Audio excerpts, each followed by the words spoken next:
ये कहानी एक ऐसे रहस्यमय गांव की है जहां रात होते ही एक अजीब और डरावनी घटना घटती है। ये गांव खरौंदा अपने शांत वातावरण और सादगी के लिए जाना जाता था, लेकिन पिछले कुछ वर्षों से इस गांव में एक अफवाह फैलने लगी थी कि जंगल की तरफ एक पूंछ वाला आदमी घूमता है जो इंसानों की तरह दिखता है। भाई यहाँ से तो दूर रहना ही बेहतर है। कब वो पूंछ वाला भूत या आदमी आ जाए और हम लोगों को मार डाले हैं? इससे अच्छा है हम समय रहते घर चले जाएं। गांव के पास एक जंगल बहुत घना था। गांव के लोग दिन में तो उस ओर लकड़ियां काटने चले जाते थे, लेकिन सूरज ढलते ही वो रास्ता बंद हो जाता था। एक रात एक किसान रघुवीर, जो खेत में देरी से काम कर रहा था, वापस लौटते हुए अचानक किसी की तेज चाल और जमीन पर घिसटती कोई चीज सुनने लगा। आज तो बहुत रात हो गई काम करते हुए। कौन है यहाँ पर? भोलू, क्या ये तू है? क्या तू भी यहाँ आया है? अच्छा हुआ तू आ गया। आज खेती करने में देरी हो गई थी और वैसे भी डर लग रहा था उस पूंछ वाले भूत का। जल्दी बाहर आ, साथ में घर चलते हैं। रघुवीर अपने आप में ही बातें करते हुए मग्न था, लेकिन जैसे ही वो पलटा तो देखा कि एक लंबा आदमी झाड़ियों में गायब हो गया। जब उसको कोई दिखाई नहीं दिया तो रघुवीर डर के मारे गांव की ओर भागा और उसने सरपंच को सब बताया। गांव वालों ने इसे एक वहम माना, लेकिन ये शुरुआत थी उस डरावने सफर की जो पूरे गांव को हिलाकर रख देगा। रघुवीर अपनी पत्नी के पास जाता है। सोना, तुम तो मेरी बात मानो। मैं झूठ नहीं बोल रहा हूँ और ना ही ये कोई वहम है। मैंने सच में पूंछ वाला भूत देखा था। वो झाड़ियों में भाग गया मुझे देखकर। वो सच में वही था। मैं सच कह रहा हूँ। तुम मान रही हो ना? हो सकता है, लेकिन मैं भगवान की बहुत शुक्रगुजार हूँ जो भूत आपको देखकर डर कर भाग गया और जिंदा छोड़ दिया। सोना के चेहरे पर एक चिढ़ाने वाली मुस्कान थी। तुम भी नहीं मानी ना कि वो सच था? रघुवीर अगली रात फिर देर से आता है। कहाँ है तू भूत? अरे सामने आ। कल तुझे छोड़ दिया तो चैन नहीं आया। मुझे मुझे माफ कर दो, लेकिन मुझे बस गांव वालों को यकीन दिलाना था कि तुम सच में हो यहाँ। अब तो मैं तुझे नहीं छोड़ सकता। भूत उसको मार देता है और उसके शरीर पर पूंछ के निशान बना देता है। आज तो बहुत देर हो गई है उन्हें। कहाँ रह गए हैं ये? सोना अब टेंशन में आ जाती है। उसको लगने लगता है कहीं वो खुद को कुछ कर ना ले। सोना सरपंच के घर जाती है और रोते हुए बोलती है, सरपंच जी, देखिए ना, वो अब तक घर नहीं आए। मुझे लग रहा है वो हम सबसे नाराज हो गए। सरपंच सबको काम पर लगा देता है। अब सब रघुवीर को ढूंढ रहे होते हैं। रघुवीर की लाश मिलती है जंगल में, जिसको देखकर सोना बहुत रोती है। मुझे माफ कर देना, मैंने आपकी बात नहीं सुनी।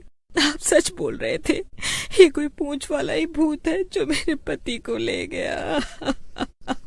कुछ ही हफ्तों बाद गांव की एक लड़की विमला अचानक गायब हो गई। उसका दुपट्टा और चप्पलें जंगल की सीमा के पास मिली। पुलिस आई, खोजबीन हुई, लेकिन विमला का कोई पता नहीं चला। हमें नहीं पता ये सब कौन कर रहा है, लेकिन अब हमें सतर्क रहना पड़ेगा, वरना ऐसे ही जान गंवाते रहेंगे। तब तक हम पता लगा लेंगे ये कौन कर रहा है। तभी एक चरवाहे लकड़े ने अपनी बकरी वहीं छोड़ दी। वो उसको लेने गया। तभी उसको एक मोटी पूंछ नजर आई। कौन है यहाँ? अचानक पूंछ हिली। चरवाहा घबराया और बाहर की तरफ भागना चाहा। तभी उसकी बकरी को एक ही बार में पूंछ वाले भूत ने कूद कर खा लिया। कितना मजा आया आज तो। कितनी स्वादिष्ट बकरी थी। पूंछ वाला भूत अब चरवाहे की तरफ मुड़ा। चरवाहा डरा, लेकिन वो डर कर भी भाग नहीं पाया। उस भूत के डर से चरवाहे को दिल का दौरा पड़ा और वो वहीं मर गया। फिर पूंछ वाला भूत उसे भी पेट भर खाता है और मन भरने पर बाकी शरीर वही। गांव में फिर शोर हुआ। मैं बोल रही हूँ वो भूत है, तुम लोग समझो। लेकिन लोगों ने सोचा शायद ये कोई जानवर हो। लेकिन फिर दूसरे दिन गांव के मंदिर के पीछे एक दीवार पर खून से लिखा था, मैं लौट आया हूँ। अब सबके दिलों में डर का माहौल था। सबके चेहरे पर एक डर रहता। गांव की औरतें अब रात को बाहर नहीं निकलती थीं। मवेशी रात में गायब होने लगे। अब तो ना सो पाते हैं, ना ही घूम पाते हैं, बहुत डर लगता है। तुम सब डरो नहीं, मैंने बाबा को बुलाया है। गांव में साधु बाबा को बुलाया गया, जिन्होंने बताया, ये कोई आम आत्मा नहीं है। तो ये क्या है बाबा? ये आत्मा किसी जानवर और इंसान के बीच की यातना से बनी है। इसकी पूंछ इसकी पहचान है। इसे बांधा नहीं जा सकता। इसे केवल उसकी पीड़ा समझकर शांत किया जा सकता है। अब पूंछ वाला आदमी केवल रात में ही नहीं बल्कि दिन में भी दिखाई देने लगा। लोग गायब हो रहे थे। पुलिस ने पूरे जंगल को घेर लिया, लेकिन वो हर बार बच निकलता।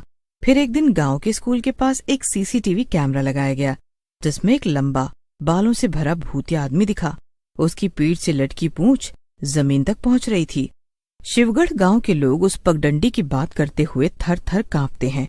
कहते हैं जो भी उस जंगल में गया कभी वापस नहीं आया, और अगर आया भी तो पगला गया। एक दिन गांव का एक नौजवान लड़का सुनील, जो खुद को बहुत बहादुर समझता था, उस पगडंडी पर अकेले जाने की जिद कर बैठा। लोगों ने बहुत मना किया, लेकिन वो नहीं माना।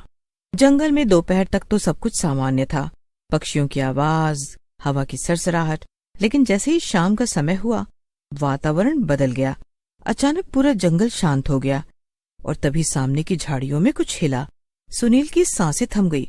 उसने देखा एक लंबा सा भूतिया आदमी, और पीठ से निकली मोटी काली पूंछ।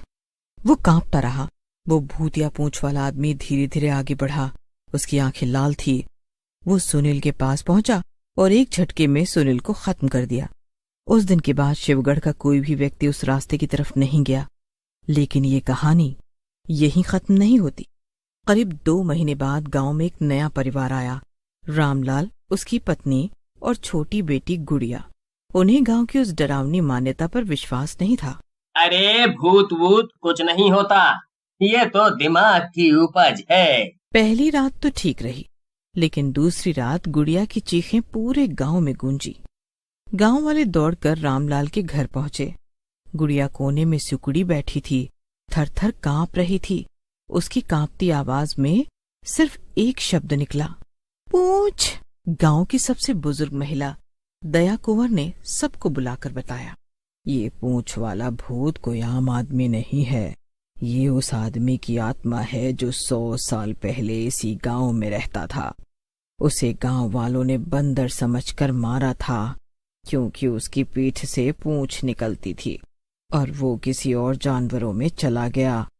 अब वो बदला लेने लौटा है। गांव में डर फैल गया। रात को कोई बाहर नहीं निकलता, लेकिन पूंछ वाला आदमी अब जंगल में नहीं, गांव में घूमने लगा था। एक रात गांव के बीचों बीच एक आदमी चिल्लाते हुए दौड़ता दिखाई दिया। फिर जो देखा गया वो रूह कपा देने वाला था। एक छत पर खड़ा एक पूंछ वाला लंबा भूत, और वो अचानक गायब हो गया। एक बार तो गांव के मंदिर में भी उसे देखा गया। अब वो हर तीसरे दिन किसी को गायब कर देता। लोगों की लाशें नहीं मिलती थी, केवल शरीर के अंग। कई तांत्रिक बुलाए गए, लेकिन सब गायब हो गए। गांव के कुछ नौजवानों ने साहस किया और जंगल में गए। वहां उन्हें एक गुफा मिली, जिसके बाहर जानवरों की हड्डियां बिखरी थीं। गुफा में उन्होंने वो देखा जो आज तक किसी ने नहीं देखा था। पूंछ वाला भूतिया आदमी दीवार पर उल्टा चिपका हुआ था। वे कुल्हाड़ी लेकर झपटे। 4 लोग वहीं मारे गए। गांव लगभग वीरान हो गया। अब कोई नया नहीं आता, पुराना नहीं रुकता। शिवगढ़ का नाम अब पूंछगढ़ हो गया है। सरकार ने उसे अवैध क्षेत्र घोषित कर दिया।